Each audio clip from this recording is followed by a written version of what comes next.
I feel like parents have almost forgotten what the role of a parent is. If your little boy comes to you and says, "Daddy, I want to be a girl," and you just let him rock with that? Exactly. Like, when did it become a good idea to let a 5-year-old, let a 6-year-old, let a 12-year-old make a life-changing decision for themselves? So shortly after that interview over the weekend, the singer wrote this: "After much reflection, I'd like to express my deepest apologies to anyone that I may have hurt with my comments on parenting and gender identity." But on Monday, he walked back that message with another video. Watch. First and foremost, I do not apologize for having an opinion on this matter. I am a 43-year-old heterosexual man raising 5 boys and 2 girls, okay? That's my reality. Now, if my opinion offended somebody, yeah, sure, I apologize for you being offended because that wasn't my intention. My intention is never to offend anybody. However, I'm entitled to feel how I feel.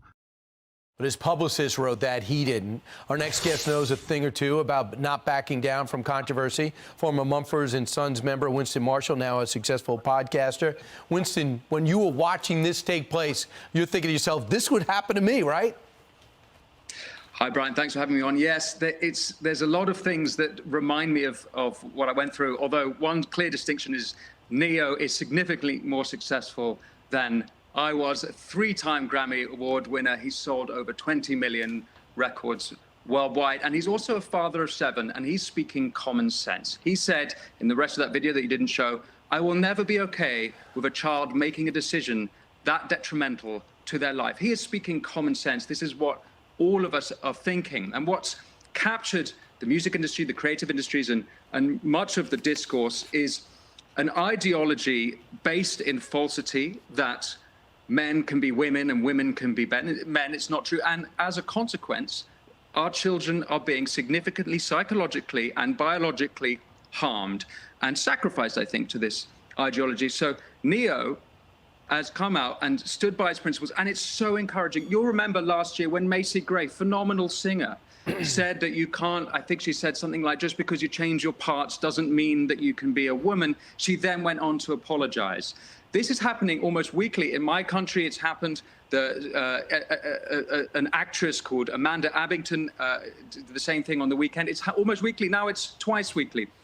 But what's very encouraging about this example of Ne-Yo is that he said, screw you to the publicists that seem to have issued this apology on his behalf. And he said, no, I'm going to stand by my principles. And that's really exciting because in life, you either pursue the truth or you pursue being liked. And I think publicists, they want to make everyone liked, regardless of whether it's consistent with the truth. And Ne-Yo is a man of consistency and principle, and he's pursued the truth. And I think it should be encouragement to artists and people across your country and mine that actually we can stand up to this nonsense. And by the way, it's logical.